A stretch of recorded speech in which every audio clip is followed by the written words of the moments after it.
Le problème, c'est que faut au moins s'entendre sur le diagnostic.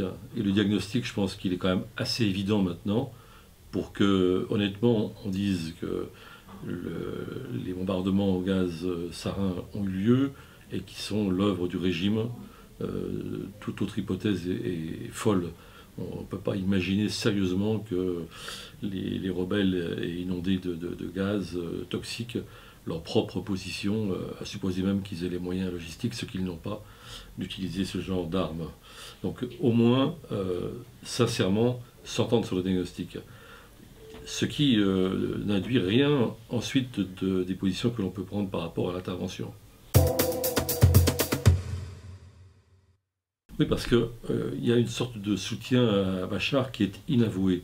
Alors, soit on triche un peu en disant qu'on n'est toujours pas convaincu, qu'il faut encore des enquêtes et des enquêtes et des enquêtes.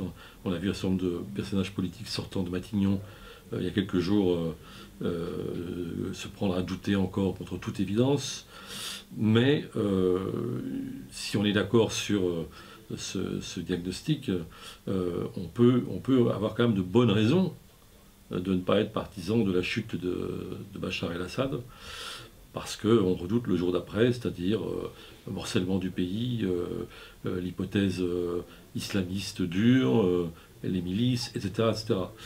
Ce que je pense, c'est que malheureusement, ce n'est pas une alternative aussi simple, et je crois même que c'est la survie politique de Bachar qui est la pire des solutions, et celle qui entraînera précisément le morcellement du pays, et tôt ou tard, la victoire des islamistes. D'ailleurs, on le voit bien, puisque finalement, au début, on avait affaire à un mouvement révolutionnaire plutôt laïque, et le fait que Bachar ait pu résister et que les rebelles n'aient pas du tout été aidés a abouti à la confessionnalisation et à la militarisation du conflit.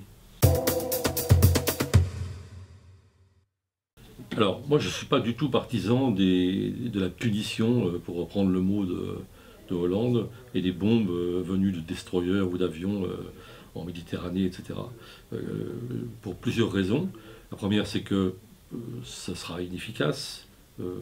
La deuxième, c'est que là, c'est une ingérence directe des pays occidentaux, et en général, ça a mauvaise presse, si on peut imaginer pourquoi, dans le monde arabe, et je pense qu'il ne faut pas spolier, disons, les rebelles et le peuple syrien de son succès dans le mouvement révolutionnaire qui, depuis 2011, l'oppose au régime.